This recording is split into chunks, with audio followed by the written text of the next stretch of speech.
La devise « La patrie ou la mort, nous vaincrons » a été réaffirmée au Burkina Faso dans une nouvelle loi promulguée par le président du Faso, comme rapporté par les médias locaux. Ce changement a pour objectif de raviver un sentiment fort de patriotisme parmi les citoyens du pays. Selon le ministère de la Justice, cette démarche vise non seulement à renforcer le patriotisme, mais aussi à raviver la flamme de l'engagement citoyen, cette flamme qui guide le peuple burkinabé vers un avenir meilleur.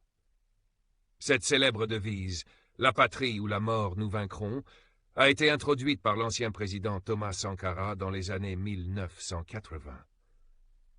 Elle est devenue un symbole de la révolution du Burkina Faso et de la volonté de ses citoyens de lutter pour leur pays, coûte que coûte. Cependant, après le renversement de Sankara en 1987, sous la présidence de Blaise Compaoré, la devise a été modifiée en « Unité, Progrès, Justice », un slogan qui est resté en vigueur jusqu'à la récente réaffirmation de la devise originelle. Ce retour à la patrie ou la mort, nous vaincrons, est perçu par beaucoup comme un acte symbolique de retour aux racines de l'indépendance et de la révolte.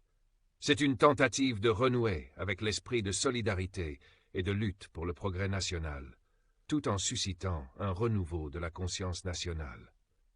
Les autorités estiment que cette réaffirmation de la devise historique est essentielle pour rallier la population autour de projets communs et pour redonner de l'espoir face aux défis actuels que traverse le pays. En cette période où le Burkina Faso fait face à des difficultés majeures, tant sur le plan sécuritaire qu'économique, cette décision vise à resserrer les liens entre les citoyens et à raviver l'esprit de sacrifice pour la nation. Il est à noter que cette initiative a suscité diverses réactions au sein de la population et des acteurs politiques. Certains voient dans ce retour à la devise de Sankara un symbole de renouveau et un appel à l'unité nationale, tandis que d'autres estiment qu'il s'agit d'une récupération politique de l'héritage de Sankara pour servir des objectifs contemporains. N'hésitez surtout pas à liker si vous avez trouvé ces informations utiles. Partagez votre avis avec nous dans l'espace des commentaires et abonnez-vous à la chaîne pour ne rien rater de nos prochaines vidéos. Merci.